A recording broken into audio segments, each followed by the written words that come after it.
Welcome to the humming homestead where the roses bloom, the dog barks, the kittens purr, the goats give milk, the tomatoes ripen, the pole beans climb, and where we praise God every day for many blessings. Welcome to the Humming Homestead. Today I want to show you how to make simple, nice to use soap.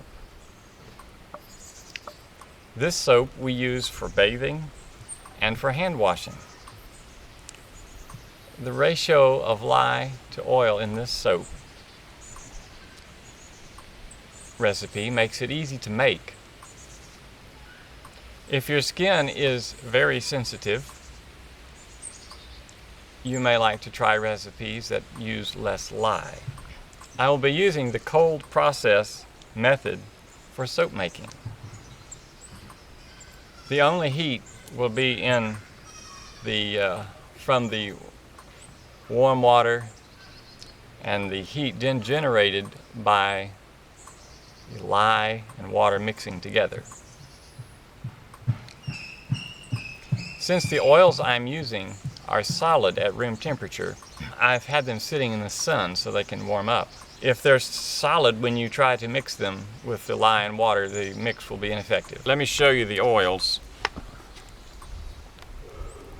The coconut is completely liquid, and the shortening is warm but still solid. Distilled water is ideal for soap making, but today I'm using well water. The two oils I'm using, coconut oil and vegetable shortening, have been assigned certain values known as INS numbers. I selected these two oils because the INS numbers complement each other. You can learn more about INS numbers and soap making from an excellent book. It's called Smart Soap Making by Ann L. Watson. Very good material. I want to show you the recipe. This is the recipe I'm using today. I've made soap with this recipe several times. I like to use safety glasses when we're working with lye since it's a caustic chemical. Gloves are nice to use as well. I use scales to measure out some of the ingredients, and I've gotten them ready. The oils are ready, and the lye is measured out, and the water is measured out here. Now we must be careful mixing the lye and water, as there is a chemical reaction that takes place. Always add the lye to the water.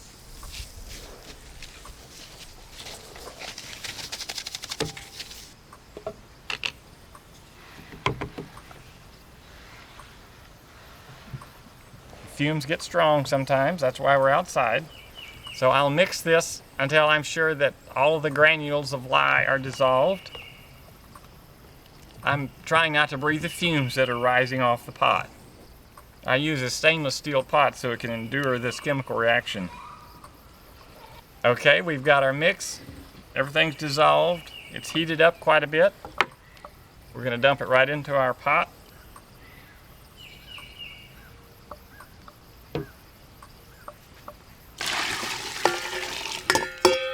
Okay, now I'm going to mix it up using a stick blender.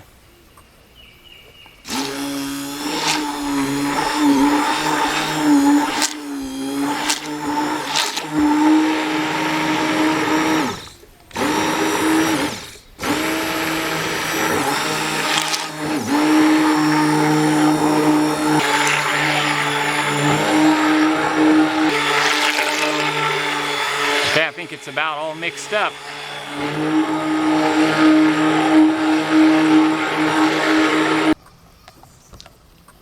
The pot of lye and water got pretty hot. I struggled to pour it in. The gloves would have helped. Now I'm going to pour this into the molds. I like to use these old goat milk cartons. Makes a nice sized bar.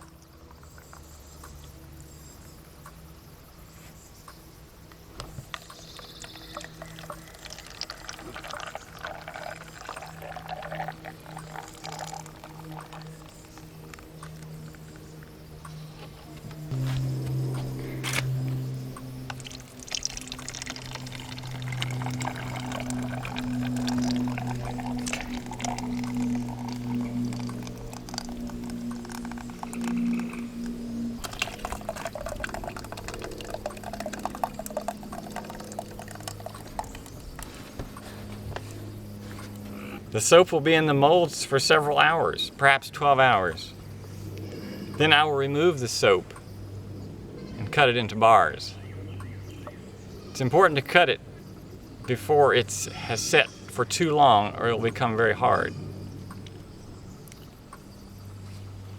So I'll clean up outside since the lye is a caustic chemical, and I have to be careful with the lye. If it gets on my skin, it takes extensive rinsing. I must rinse and rinse and rinse until all the slippery feeling goes away.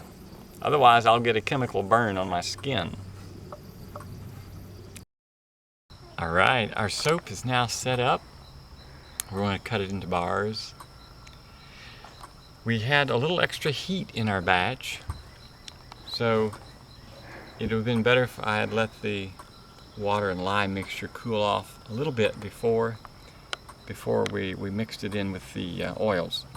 But we came out with a good batch, and we're going to take it out of the mold.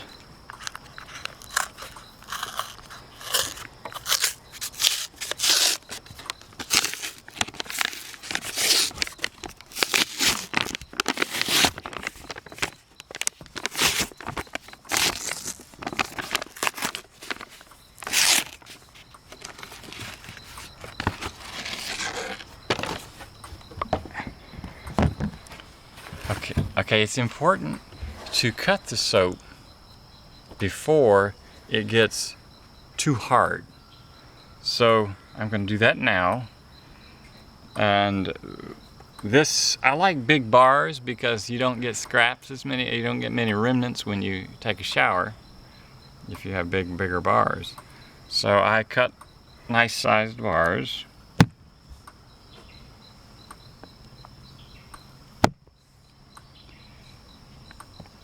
Beautiful soap.